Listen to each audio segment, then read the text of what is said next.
Hello everyone, welcome to all. स्वागत है आपका फिजिसिस्ट मॉन्क में। आज हम पढ़ने वाले हैं, जैसे कि हम लास्ट लेक्चर में पढ़ रहे थे, चार्जेस की प्रॉपर्टीज़ के बारे में, और उसी में आगे हम आज पढ़ने जा रहे हैं। तो उसमें हम सबसे पहले आज पढ़ते हैं इलेक्ट्रॉन पे चार्ज क्या होता है। ठीक है, इलेक्ट्रॉन पे चार्ज के बारे में कुछ चीज़ें देखते हैं। ठीक है, तो सबसे पहले जैसा कि इलेक्ट्रॉन क्या है, निगेटिवली चार्ज होता है, और इस पे जो चार्ज होता है, इस पे जो चार्ज की अमाउंट होती है, ठीक है, कूलॉम में, इस पे जो चार्ज की अमाउंट होती है कूलॉम में, वो होती है, यानी कि कूलॉम क्या होता है, एमकेएस यूनिट। ठीक है, एमकेएस और सीजीएस यूनिट जैसे कि आपने पढ़ा है। ठीक है, तो एमकेएस में क्या होती है, कूलॉम में 1.6 इंटू 10⁻⁻19 कूलॉम। ठीक है, तो इलेक्ट्रॉन पे क्या होता है, एमकेएस के अकॉर्डिंग जो चार्ज होता है वो कितना होता है, 1.6 इंटू 10⁻⁻19 कूलॉम। और ऐसे ही सीजीएस के रिस्पेक्ट में, सीजीएस के रिस्पेक्ट में जो चार्ज होता है वो होता है 4.8 इंटू 10⁻⁻10 स्टैट कूलॉम। ठीक है, कितना होता है, 4.8 इंटू 10⁻⁻10 स्टैट कूलॉम। ठीक है, ये एक डिफरेंट सी चीज़ है जो आपको एनसीईआरटी बुक में नहीं मिलेगी। ठीक है, बट इसमें कभी कभी क्या होता है कि सीजीएस में पूछ ली जाती है, 1 मार्क्स में कभी कभी क्वेश्चन आ जाता है। ठीक है, तो इसलिए इन चीज़ों को भी ध्यान में रखना। ठीक है, अच्छा, अब इलेक्ट्रॉन का निगेटिवली चार्ज होता है तो इस पर जो चार्ज क्या होता है, माइनस साइन के साथ हो जाएगा। ठीक है, सिंपल सा। ठीक है, तो ये तो होगी इलेक्ट्रॉन पे चार्ज की बात। अच्छा, साथ ही साथ मैं आपको चार्ज की डायमेंशन निकालना भी बता देता हूँ। ठीक है, तो चार्ज की डायमेंशन कैसे निकाली जाती है, जैसे कि हमें एक रिलेशन पता है, आई इक्वस टू क्या होता है, आई यानी कि करंट इक्वस टू क्या होता है, चार्ज अपॉन टाइम। ठीक है, I equals to charge upon time, तो यहाँ से क्या मिल जाएगा, क्यू क्या हो गया, चार्ज इक्वस टू क्या हो जाएगा, करंट इनटू टाइम। और इसकी डायमेंशन क्या हो जाएगी, क्यू की जो डायमेंशन होती है वो क्या होती है, आई की डायमेंशन क्या होती है, आप 11th में जैसे कि डायमेंशन एनालिसिस में पढ़ा होगा, तो आई के लिए क्या होती है, करंट के लिए जो डायमेंशन का वो टर्म यूज करते हैं वो होता है ए, और टाइम के लिए क्या यूज होता है, टी।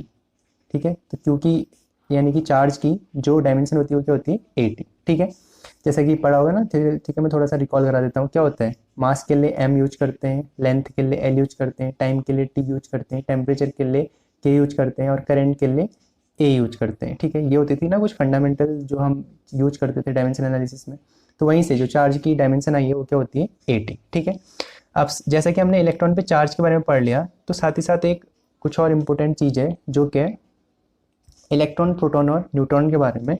यानी कि हमें क्या करना है, इलेक्ट्रॉन, प्रोटॉन और न्यूट्रॉन पे मास और चार्ज दोनों पता होना चाहिए। ठीक है, क्योंकि मास और चार्ज पता होना चाहिए, क्योंकि इससे रिलेटेड बहुत सारे न्यूमेरिकल्स बनते हैं। ठीक है, तो ये छोटी सी टेबल्स आप बना लीजिएगा। ठीक है, ये क्या है, ये काफ़ी आपको हेल्प करेगी। ठीक है, न्यूमेरिकल्स में, और इसको याद भी रखिएगा इसमें जो टर्म में। ठीक है, तो सबसे पहले देखते हैं इलेक्ट्रॉन का। ठीक है, इलेक्ट्रॉन क्या होता है, निगेटिवली चार्ज। अच्छा, इस पे जो चार्ज होता है, जैसे कि अभी हमने देखा था, कितना था, 1.6 इंटू 10⁻⁻19 कूलॉम। ठीक है, एम केस वाले ले रहा हूँ मैं। ठीक है, और इस पे जो मास होता है वो कितना होता है, 9.1 इंटू 10⁻⁻31 kg। इलेक्ट्रॉन में मास कितना होता है, वो 9.1 इंटू 10⁻31 kg, और इस पे चार्ज कितना होता है, 1.6 इंटू 10⁻⁻19 कूलॉम। ठीक है, ये तो हो गई इलेक्ट्रॉन की बात। अब इलेक्ट्रॉन का नेगेटिव चार्ज है तो इस पे क्या लगा देंगे, आगे से माइनस साइन लगा देंगे। ठीक है, अब ऐसे देखते हैं प्रोटॉन। प्रोटॉन क्या होता है, प्लस चार्ज। अच्छा, प्रोटॉन पे जो चार्ज होता है वो क्या होता है, इलेक्ट्रॉन के बराबर होता है, बस एक छोटा सा डिफरेंस होता है। ठीक है, तो इलेक्ट्रॉन के बराबर होता है तो कितना हो जाएगा, अमाउंट में क्या हो जाएगा, 1.6 10⁻⁻19 कूलॉम। बट इस क्या डिफरेंस होता है, इसके आगे प्लस साइन लग जाता है, और इलेक्ट्रॉन के चार्ज करके माइनस साइन, क्योंकि इलेक्ट्रॉन क्या होता है नेगेटिव, प्रोटॉन क्या होता है पॉजिटिव। अच्छा, अब प्रोटॉन का जो मास होता है, प्रोटॉन का मास होता है 1.67 इंटू 10⁻⁻27 kg। अच्छा, अब इसमें से अगर मैं इन दोनों को कंपेयर करूँ तो किसका मास ज़्यादा है, इलेक्ट्रॉन का या प्रोटॉन का।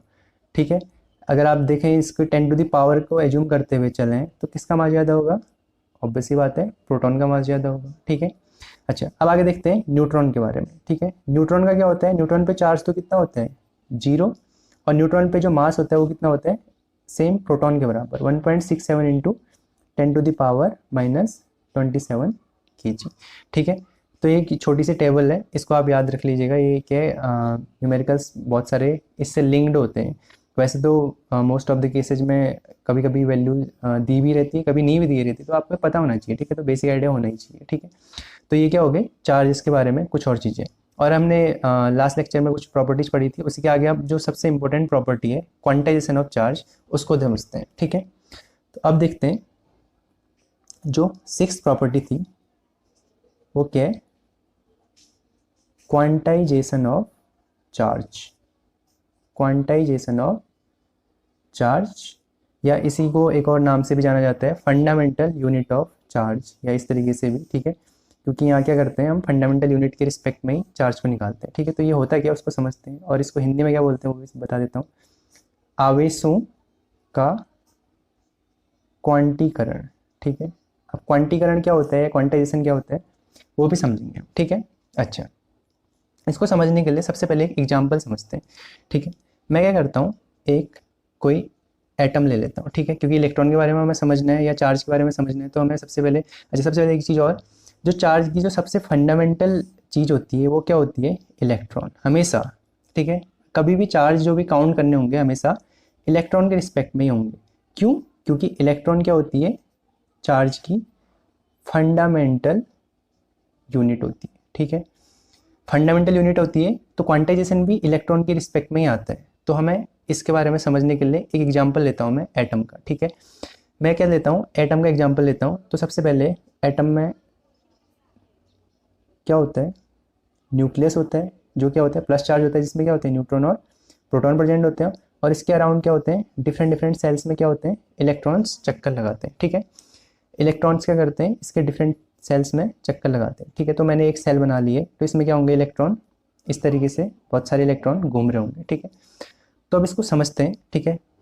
तो होता क्या है, क्वांटाइजेशन क्या बोलता है, किसी भी बॉडी पे, यूनिवर्स में प्रेजेंट किसी भी बॉडी पे जो नेट चार्ज होगा, जो नेट चार्ज क्यों होगा, वो हमेशा उसमें प्रेजेंट इलेक्ट्रॉन्स का एक मल्टीपल होगा। कैसा मल्टीपल होगा, होल मल्टीपल होगा, ठीक है।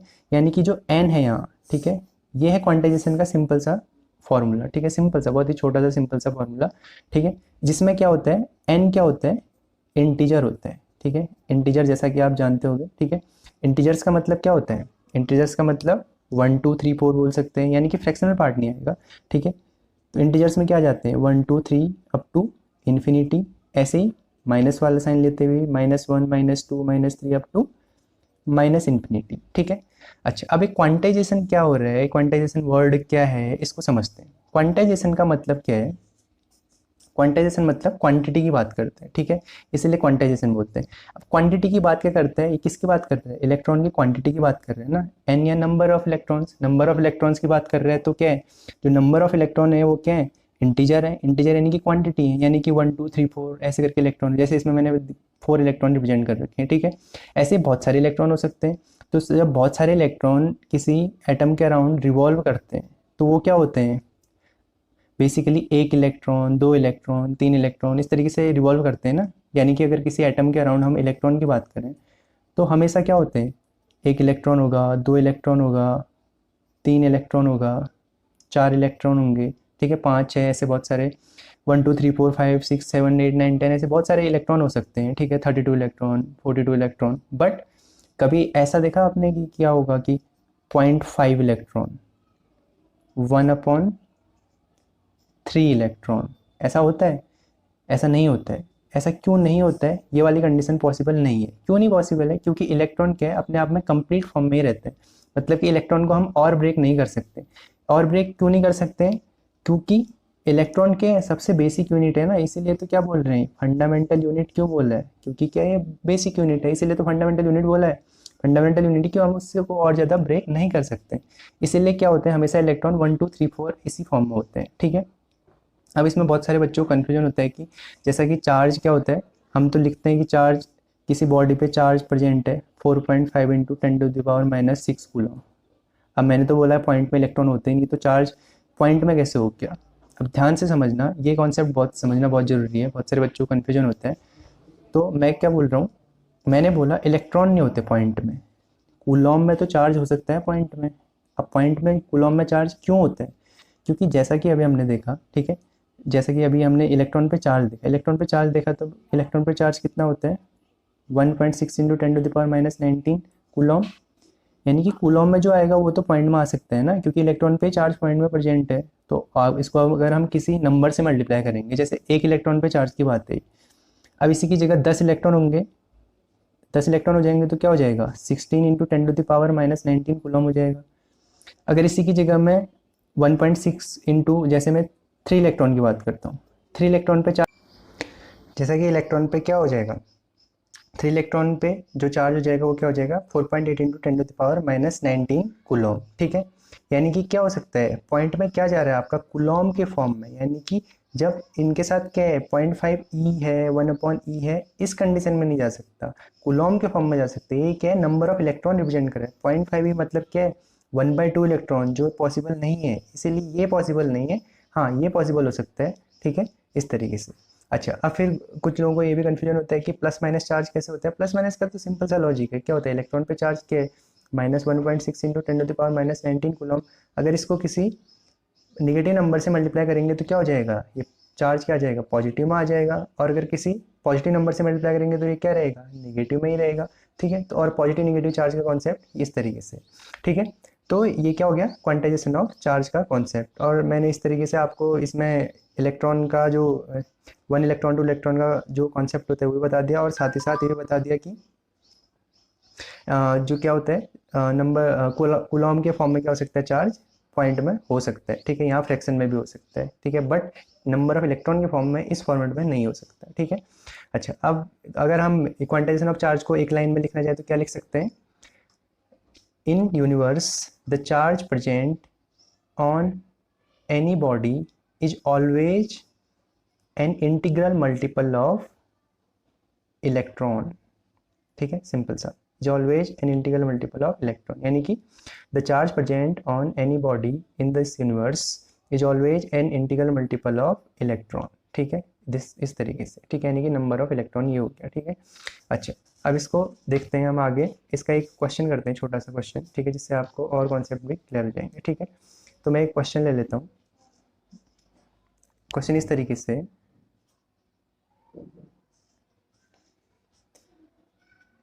find the number of electron in 1 coulomb charge। ठीक है, 1 coulomb चार्ज पे नंबर ऑफ इलेक्ट्रॉन कितने होते हैं, इसको फाइंड आउट करना है। ठीक है, तो इसको फाइंड आउट करने के लिए हमारे पास तरीका क्या है, हमारे पास तरीका है कि क्या, अभी हमने जो क्वांटाइजेशन ऑफ चार्ज पढ़ा था तो क्या पढ़ा था, Q इक्वस टू क्या पढ़ा था N इंटू ई। ठीक है, हमें क्या निकालना है N, यानी कि N इक्वस टू क्या हो जाएगा Q अपॉन E।